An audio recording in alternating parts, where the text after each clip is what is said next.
July 4న general elections జరగనున్నాయి. ప్రధానమంత్రి Rishi Sunak బుధవారం ఎన్నికల తేదీ ప్రకటించారు. అయితే ఈసారి ఎన్నికల్లో అధికార కన్జర్వేటివ్ పార్టీ పూర్తిగా తుడిచిపెట్టుకుపోయే పరిస్థితి కనిపిస్తోందని రాజకీయ విశ్లేషకులు అభిప్రాయపడుతున్నారు.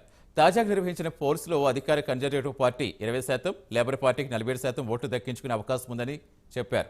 ఇక ఓ ఎకనమిస్ట్ మాత్రం కన్జర్వేటివ్ల కంటే లేబర్ పార్టీ 3 పాయింట్లతో ముందంజలో ఉంటుందని అంచనా వేస్తుంది.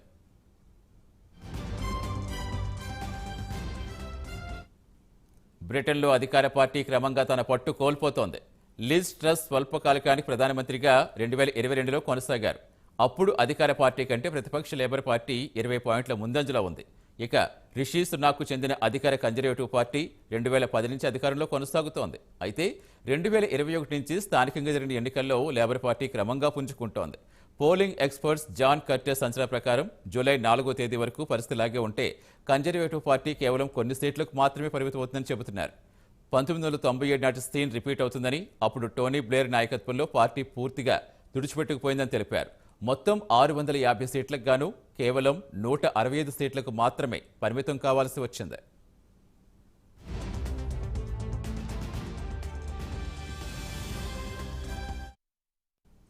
ఏప్రిల్లో నిర్వహించిన ఒపీనియన్ పోల్స్లో టోరీలు అంటే అధికార పార్టీ కేవలం 85 సీట్లు సాధించే అవకాశాలున్నాయని, లేబర్ పార్టీ 472 సీట్లు గెలుచుకుంటుందని అంచనా వేస్తుంది. సుమారుగా 294 సీట్లు మెజార్టీ దక్కించుకుంటుందని అంచనా వేస్తుంది. కన్జర్వేటివ్ పార్టీని కాకుండా సునాక్కు ప్రజాదరణ కూడా బాగా బలహీనపడింది.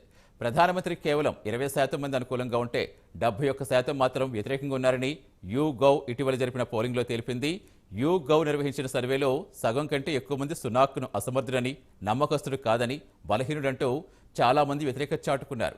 ఇక లేబర్ లీడర్ కేర్ స్టామర్ ప్రజాదరణ అమాంతం పెరిగిపోయింది. అయినా ఓటర్లలో ఆయన పట్ల వ్యతిరేకత ఉంది. అయినా నెట్ స్కోర్ 17గా ఉంది. కాగా ఈసారి ఎన్నికల్లో ప్రధానంగా 3 అంశాలు అంటే ఆర్థిక వ్యవస్థ, ఆరోగ్యం, ఇమిగ్రేషన్ కీలక పాత్ర పోషించనున్నాయి.